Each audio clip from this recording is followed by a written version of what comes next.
बहुत सारे रिश्ते क्यों ठुकराकर आप इस तरीके का विवाह करना पसंद कर रहे हैं आज? क्योंकि संत रामपाल जी महाराज ने हमें जो शिक्षा दी है, संत रामपाल जी महाराज की शिक्षाएं हमारे लिए ही है, उनका अपना कोई निजी हित नहीं है। संत रामपाल जी महाराज इस पूरे भारत को दहेज मुक्त बनाना चाहते हैं और जितने भी कुरीतियाँ चल रही हैं, पाखंड चल रहे हैं, उनसे मुक्त कराना चाहते हैं। तो उनके शिष्य होने के नाते हमारा फ़र्ज़ बनता है कि हम उनके जो भी कार्य हैं उनमें सहयोग करें। तो आपने इनके माता पिता से किसी भी तरीके के दहेज की मांग की है? नहीं, बिल्कुल भी नहीं।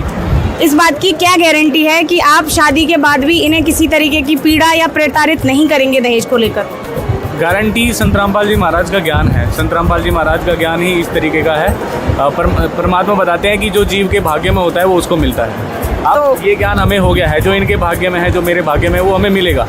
अब मैं ज़बरदस्ती इनके गार्जियंस को बोलूँ तो वो बिल्कुल भी एक तरह से जिसको कह सकते हैं ना, वो बुद्धिहीन व्यक्ति वाला काम। दहेज लेते हैं।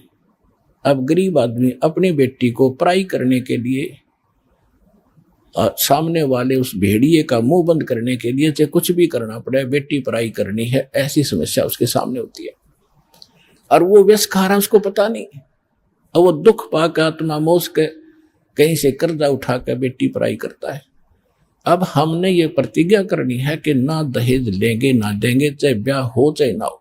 और क्यों, कैसे ना होगा? वाह भाई वाह, भगवान ने संस्कार जोड़ रखे, उसने मिटा कौन देगा? वो तो जबरदस्ती होगा, ना चाहते हुए भी होगा। ये तो हम बकवाद करते हैं, सिर्फ इन पैसे वालों ने शुरू की थी, मायाधारी मस्करों ने। और मीडियम स्तर के गरीब व्यक्ति तो बेमतलब उस परंपरा में पीछे जाते हैं। तो हमने ये नहीं करना है, क्योंकि ये फिर हमने देना पड़ेगा अगले जन्म।